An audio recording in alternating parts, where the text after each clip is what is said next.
Salut tout le monde, j'espère que vous allez très bien, c'est Freakelix. On se retrouve aujourd'hui pour mon premier commentaire sur ma chaîne.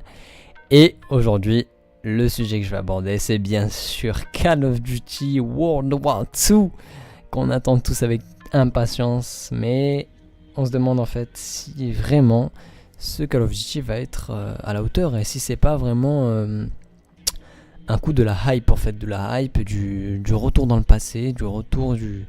On change complètement de registre. Comparé à un Infinite Warfare qui a été vraiment mais catastrophique en termes de gameplay, en termes de vente, en termes de zombies, tout ce que vous voulez, il était vraiment catastrophique ce jeu. Plus personne n'y touche je pense. Et voilà, faut tourner la page pour Call of. Mais le fait de passer d'un registre à un autre, est-ce que ça va pas créer cette hype forcément à la Battlefield, parce que là ça va vraiment être un changement absolu. Alors bon, bien sûr, si on résume Infinite Warfare en 3 vidéos, ça donnerait ça.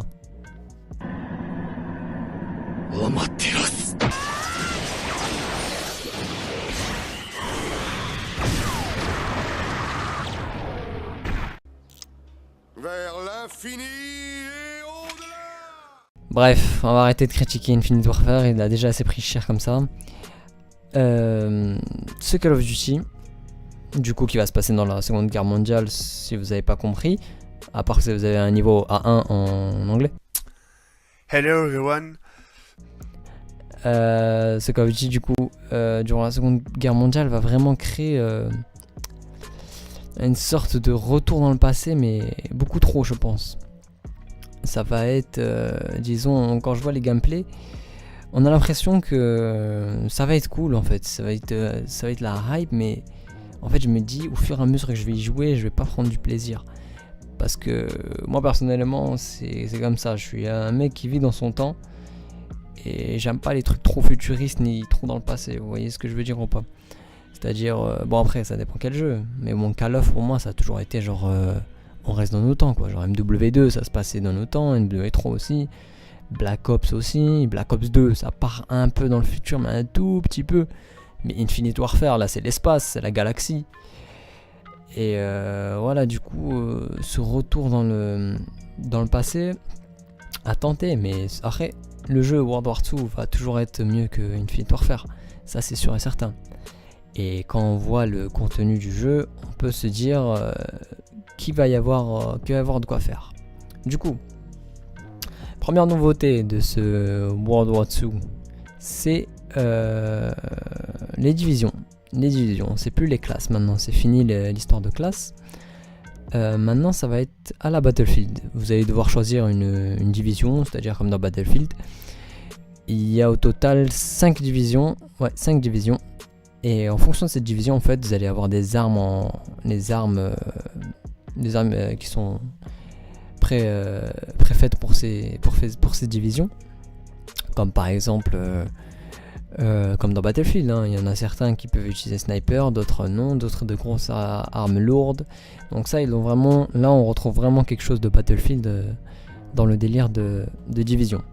Alors peut-être que ça va créer quelque chose de pas mal, avec un gameplay assez plus varié. Et parce que chaque division aura sa spécificité, c'est ça qui est bien. Ça qui est bien, c'est que chaque division aura sa spécificité, comme par exemple, je crois que c'est l'expéditionnaire, pardon, excusez-moi. Ça sera vraiment, comme on voit le logo là sur l'écran, ça sera vraiment une cartouche, du coup ça sera au fusil à pompe.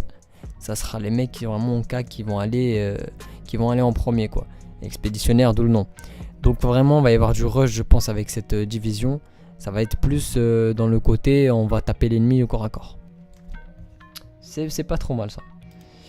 On a après la montagne, la division montagne. Alors ça, bon, je vous laisse voir le logo. Il n'y a rien à dire. Sniper, easy peasy.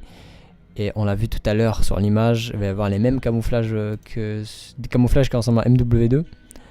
Tant mieux, je vous dis, parce que là on n'en peut plus des trucs customisables où ça part en couille. On pouvait customiser tout le personnage. Ouais, c'est bon, c'est Call of les mecs, on va à la guerre, hein, on va pas à la Gay Pride. Et voilà, donc c'est vraiment pas mal. Du coup, sniper. Du coup, je pense qu'ils auront un truc genre, je sais pas si ils auront des capacités genre silence de mort dans cette division là ou un truc comme ça. Ça peut être pas mal. Après, on a blindé. Bon, blindé. On voit le logo. Gros bourrin, les M400, je crois que c'est ça l'arme. Les grosses armes là, sur MWD, on tapait sévère. Ça va être ça, je crois qu'avec plus d'armure peut-être, des gilets pare-balles. Ce serait pas mal ou en plus poser des gilets pare-balles. Ça pourrait être pas mal. Du coup voilà, là c'est de la basique encore dans du Call of. On a l'infanterie. Donc l'infanterie c'est la division polyvalente. C'est très bien de loin, très bien de près. C'est les M4 quoi. Moi je dis ça les M4. Bon là, on n'est pas du tout sur des M4. On est dans World War II. Du coup ça va être des MP40, des trucs comme ça. Du coup voilà, ça va être pas mal. Ça c'est je dirais la division de base. La division où tu prends pas de risque. Et on a les aéroportés. Alors aéroportés, j'ai vu ça comme quoi ils avaient un sprint accru. Et vu l'arme du logo, je ne sais pas c'est quoi comme arme, mais ça m'a l'air d'être les petites armes assez excitées là. Les armes excitées, j'appelle ça comme ça. Genre les MP7 et tout ça là, les armes vraiment de gros bourrins au corps à corps quoi. Le truc tu peux rusher, tu peux courir, tu peux faire le taf en 2 secondes. C'est vraiment pas mal ça j'aime bien. Mais le délire du fait que ce soit sur World War II, est-ce que ça va pas tuer le gameplay en fait en allant trop vite avec une division particulière? Parce que j'ai vu qu'il y avait un sprint accru ou en endurance accrue. Ce serait plus de l'endurance accrue, ce serait plus logique. Alors bien sûr, on parle également d'un nouveau mode de jeu qui s'appelle le War Mode. Alors ce War Mode c'est un peu c'est du mix de tout en fait, c'est plus du condition réelle on va dire. Vous allez devoir capturer des objectifs, sécuriser ci, transporter ça, je crois que c'est des trucs comme ça en fait. C'est vraiment posé sur l'objectif. Donc à voir ce War Mode, moi je verrais plus ce War Mode entre un mix entre domination et démolition. Un truc comme ça. Après on dit toujours les mix mais il faut jamais trop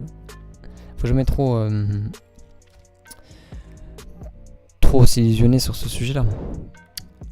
Qu'est-ce qu'il y a d'autre? Bien sûr, avant même qu'il nous dévoile le trailer, il nous avait montré cette image du zombie. Alors là, mesdames et messieurs, si ça c'est pas un zombie qui fait flipper sa mère, parce que franchement, depuis Black Ops 3, j'ai pas touché aux zombies de Black Ops 3, je le supporte pas. J'ai pas supporté le délire avec les secrets, trucs vaudou, tout ça là, j'ai pas compris les délires. Mais celui d'Infinite Warfare, mais oh mon dieu, mais où est-ce qu'ils sont partis quoi? Ils sont partis où là? C'est plus des zombies là, c'est du cinéma. Bah, justement c'est du cinéma mais ça fait pas flipper quoi. On trouve plus ce charme du zombie de World at War. On devait tourner en rond, que le zombie devait te courser quoi. Et ça faisait vraiment flipper quoi, quand tu le sentais derrière toi. Ou du Kino der Toten, bon. Kino der Toten c'est la base. Voilà, tu vois, des maps comme ça. Pas des maps un peu exotiques on va dire. Mais bon, qui dit World War II dit nazi. Et automatiquement je pense qu'on va revenir sur du zombie nazi. Et en parlant de nazi, j'ai appris que dans la campagne, on pourra pas jouer les combattants de l'Axe. Bon, l'Axe, si personne ne le sait, c'est tous les alliés des nazis. C'est l'Italie, les nazis, et je crois que la Pologne, tout ça, bon, donc l'Allemagne automatiquement. Mais c'est tous les alliés des Allemands en fait, l'Axe. On pourra jouer que les alliés. C'est ce que les développeurs de Sledgehammer ont dit, je crois. Ça, c'est un très très bon point, le zombie qui fait flipper. C'est un très très bon point parce que c'est vraiment un plus pour Call of. Vous savez, il y en a certains, je sais, qui jouent à Call of que pour zombie. Ils s'en battent les couilles du multijoueur, tout ça. Et je peux comprendre. Et là, ça va vraiment... On va revenir dans le traditionnel. Avec les armes, pas les armes améliorées à la mort. Ça balance un souffle, le truc, ça te fait dégager tous les zombies. Là, il va y avoir des MP40, il va y avoir des M1 Garand, des trucs comme ça, des trucs vraiment sobres, tu vois, où ça fait des mecs qui font le taf. Et je pense que ça peut vraiment donner un truc vraiment sec et fort. Donc, moi en conclusion, en tant que joueur de Call of depuis World at War, je l'attends bien. Je l'attends ce World War 2, je l'attends. Je me fais pas de grosse hype comme certains youtubeurs, comme je peux les voir. Certains youtubeurs sont déjà là, ouais, c'est un des meilleurs Call of, tout ça. Je me dis pas ça parce que je disais pareil pour... je sais pas si vous connaissez World of Warcraft. En gros, World of Warcraft, il y a eu une extension qui s'appelait Cataclysme. Et Cataclysme, personne n'a aimé cette extension. J'étais la seule à l'aimer. Donc voilà. Je me dis, c'est les goûts et les couleurs. Et donc voilà. On peut pas juger d'avance. Certes, il y en a qui ont joué déjà au jeu. Mais bon, les mecs, ils ont joué 3-4 parties. Et les mecs, vous chauffez pas. Moi aussi, quand je joue à 3-4 parties, même sur Infinite Warfare, je jouais 3-4 premières parties. Je trouve ça bien. Tu joues la 10ème, tu trouves ça nul. Alors voilà, faut pas se chauffer, je pense. Il faut vraiment attendre la bêta qui va arriver en août, le 27 il me semble. Le 27, et pour ceux qui ont précommandé, du coup vous aurez un accès anticipé. Mais la sortie officielle de World War 2, c'est le 3 novembre 2017 en France. Alors, moi j'attends beaucoup du studio Sledgehammer. Je crois que c'est eux qui avaient fait Advanced Warfare, c'est ça? Je pense que c'est eux. C'est à voir. J'ai pas encore joué au jeu, j'ai pas testé le jeu. Et quand je vois les gameplays de grands youtubeurs, tels comme Monsieur le V12 ou Skyrose, je me dis que ça peut donner quelque chose. Mais bon, on est trop influencé en fait par leur avis à eux. Ils sont très... vu qu'ils jouent beaucoup à Call of, et c'est quasiment que ça qu'ils font. Ils sont à 100% sur Call of, même s'ils avaient critiqué Infinite Warfare. Je me dis qu'ils donnent un peu trop de valeur à World War 2. On verra bien. J'ai juste peur, comme je vous dis, de la hype. À la BF, genre on retourne dans le passé, au final on va jouer 2-3 mois et après ça va nous casser les couilles. Donc, les bons points pour moi, c'est quoi? Le premier bien sûr, c'est quoi? On a les pieds à terre. Les pieds à terre, mon pote, c'est pas ça qui est bon. On arrête les jetpacks, les fusils aériennes, les trucs, j'ai pas compris le délire de Infinite Warfare. Deuxième point, le délire des divisions. Ça a l'air pas mal ça. Ça a l'air vraiment pas mal à la BF. Ça a l'air pas mal. Même si ça va pas changer grand chose, mais ça peut être très très cool ça. Et finalement, le zombie. Le zombie, je l'attends vraiment un vrai zombie là. Un zombie, tu vois, avec des maps à la Kino, quoi. Avec des maps à l'Allemagne nazie, tout ça, quoi. Des maps où t'as envie de taper du nazi, sac. Ah, c'est ça qu'on veut. Donc, voilà. Vous portez pas trop à la hype. Peut-être que ce jeu va tout péter, hein, on sait jamais. Moi, je l'ai précommandé déjà. Et j'attends et je pense que tout le monde est dans ce cas-là. Nous on n'est pas des grands youtubeurs, on n'a pas les accès anticipés. Donc voilà, on attend cette bêta de pied ferme. Et je vous tiendrai au courant si je sais plus de trucs. En tout cas, j'espère que ce premier commentaire vous aura plu. C'est le tout premier, donc soyez un peu indulgents au niveau du vocabulaire, tout ça. J'ai peut-être bégayé de temps en temps. Je voulais dire plein de choses, mais j'ai pas ordonné mes idées. Et ça, c'est très très débile de ma part. Donc je vous prie de m'excuser. Et je ferai mieux la prochaine fois. Je ferai mieux, je vous assure. Et j'essaierai en fait de un peu modéliser tout ça au montage. Enfin, montage, pas très bon, mais on va essayer. En tout cas, j'espère que la vidéo vous a plu. N'hésitez pas à vous abonner, n'hésitez pas à liker, n'hésitez pas à commenter surtout. Je préfère un commentaire qu'un like. Je préfère vous me disiez qu'est-ce que je dois changer, de la manière dont je parle, de quoi vous pensez du jeu, de World War 2 et de tout ça. Et n'hésitez pas à interagir en commentaire. Vu que j'ai aucun abonné, je peux commencer à répondre en commentaire. Donc ça serait pas mal. Sur ce, je vous remercie. C'était Freakylix. Prenez soin de vous. Peace.